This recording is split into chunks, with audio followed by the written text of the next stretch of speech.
दोन माणसे एक काम किती दिवसात करणार होते? 6 दिवसात. तर तेच काम किती माणसे? 4. मग 4 माणसे किती दिवसात करतील? तर याला उत्तर असंही काढता येतं, बे एक बे, बे दोन्ही 4, बे एक बे, बे त्रिक किती दिवस? आपलं उत्तर काय येईल? 3 दिवस. त्यानंतरचा क्वेश्चन होता बघा, संख्यामाला. संख्यामाला काय आहे? 23, 28, 38, 53, 73, 98. पुढं काय? आता आपला झालेला क्वेश्चन आहे बघा, याच्यात फरक किती आहे रे? इथं फरक, इथं 15, इथं 20, इथं 25, इथं काय येईल मग? 30. मग 98 आणि किती? 30 यांची बेरीज करा. 100. जर हा प्रश्न आपल्या संख्या मालेमध्ये जर नसेल तर त्याच्यामध्ये प्लस करून घ्यायचं, ऍड होतील. असे प्रश्न तुम्हाला त्या संख्या मालेमध्ये काय करायचे? ऍड करत जायचे, तुमचे क्वेश्चन वाढत राहतील. कळलं? आपण जर संख्या मालिकेमध्ये किती क्वेश्चन घेतले? 150. जर समजा आपण जर न शिकलेले जर 50 आपल्याला प्रश्नपत्रिकेतून भेटले तर आपल्या जवळ क्वेश्चन कितीसाठी झाला? 200. आपले प्रश्न वाढत जातात, आपला अभ्यास वाढत जातो. आपण जर नुसतं सोल्युशन केलं तर हे फक्त कशात राहतं? आपल्या लक्षात इथं राहते का? नाही. जर वहीत असलं की लक्षात बी राहतं, लक्षात असलं तर वहीत बी राहते. कळलं? चला, त्याचा पुढचा क्वेश्चन बघा. त्रिकोणाच्या दोन कोणाची मापे 65.8 आणि 53.5 दिली तर तिसऱ्या कोणाचे माप किती? आता त्रिकोणाच्या 3 कोणाच्या मापाची बेरीज किती असते रे? मग त्रिकोणाच्या 3 कोणाच्या मापाची बेरीज जर 180 अंश असेल तर त्यापैकी 2 कोण दिलेत, त्या 2 कोणाच्या मापाची बेरीज करा. 65 पॉइंट किती रे? 8 आणि 53 पॉइंट किती रे? 5. आपलं डायरेक्ट उत्तर कसं येतं लक्षात? आता 8 आणि 5 किती रे? मग आता 0 होण्यासाठी किती कमी आहे? 7. मग दशांश नंतर किंवा पॉइंट नंतर 7 असलेली संख्या कुठे? पर्याय बघा. हा, पर्याय नंबर किती रे? फक्त दशांश नंतर काय आहे? 7. बघा, पहिला पर्याय काय होता? पहिला पर्याय 119.3, 12.3 आणि 60.7. आपल्याला पॉइंटच्या नंतर काय पाहिजे? 7. कुठं आहे? एकाच पर्याय. उत्तर काय असेल? 60.7. नसेल तर बेरीज करू शकता. इथं 8 आणि 5 13, 13 3 हातच्याला किती रे? 1. 5 आणि 3 8, 8 आणि 1 9. इकडं 6 आणि 5 11. 119 पॉइंट किती? 3. आता आपल्याला ह्याच्यातून मायनस करायचं आहे. 119 पॉइंट किती रे? 3. याच्या पुढे काहीच नाही, म्हणजे काय असतंय? पॉइंट. मग इथं पॉइंट असतं, इथं काय असतंय? 0. इथला इथं घ्या, इथला इथं झाला 10 झाले. 10 तून 3 गेले, किती राहिले? 7. इथं राहिले 9. हा, 9 मधून 9 गेले 0. इथं राहिले किती? 7. 7 मधून 1 गेला 6. इकडं 0 0, म्हणजेच उत्तर काय आलं? 60.7. त्याच्यानंतर क्वेश्चन आहे बघा, 2a अधिक b ही 2 अंकी संख्या आहे. काय सांगितलं? 2a अधिक किती रे? 2a अधिक b ही संख्या काय म्हणते? 45 आहे.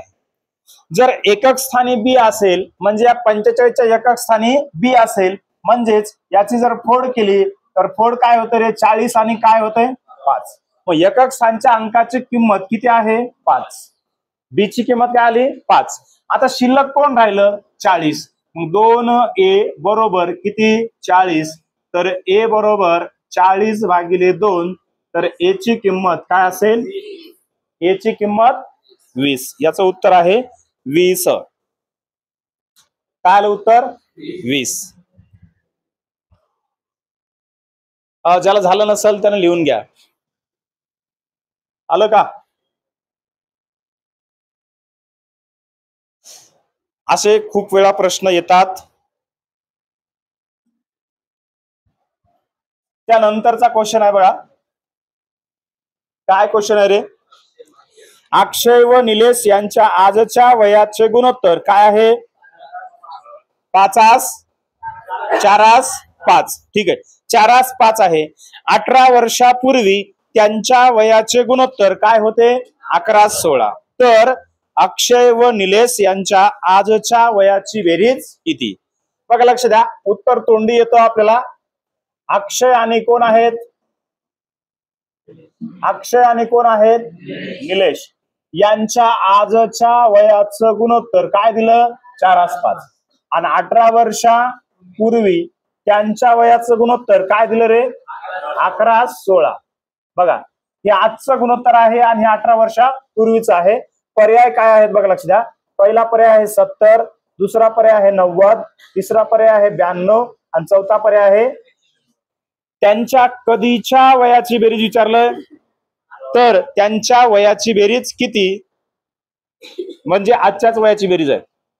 लक्ष द्या, आजच्या वयाचं प्रमाणाची बेरीज करा. 4 आणि 5 किती रे, 4 आणि 5 9 ने 70 ला भाग जातो का, 9 ने 70 ला भाग जातो.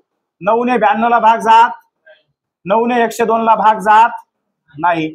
तर याचं उत्तर काय आहे, 90. आपण तोंडीच काढू शकता. आता प्रत्यक्षात सोडवायचं असेल तर आपण सोडू शकतो.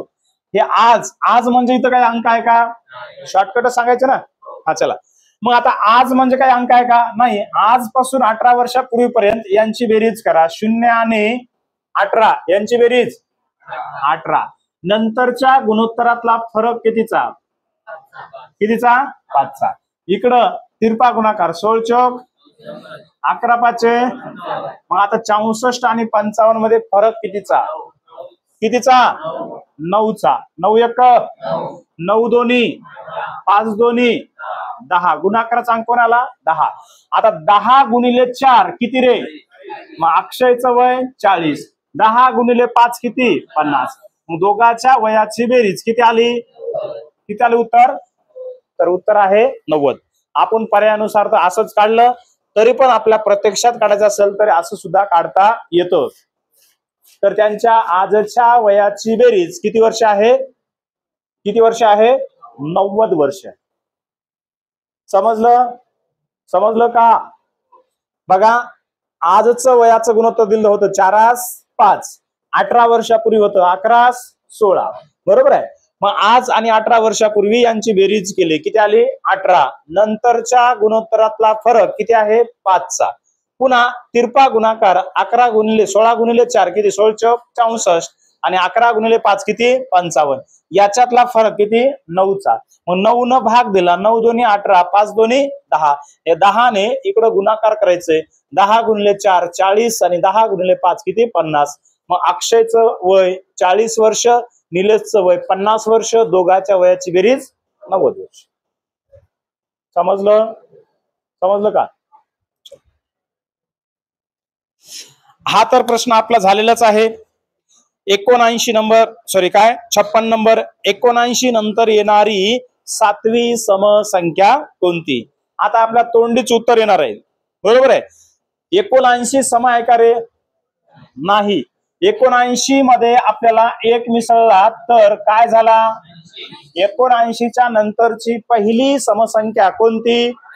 इथपर्यंत काय अडचण. आता त्या 7 पैकी 1 आली, शिल्लक राहिल्या 6. प्रत्येक क्रमवार समसंख्येत फरक कितीचा, 2चा. 80 ला 80 साय दोन्ही 80 आणि 12 किती. उत्तर काय आलं, पर्याय नंबर किती आलं, पर्याय नंबर 4. त्यानंतरचा क्वेश्चन आहे किती नंबर, 57 नंबर. इथं बसतो.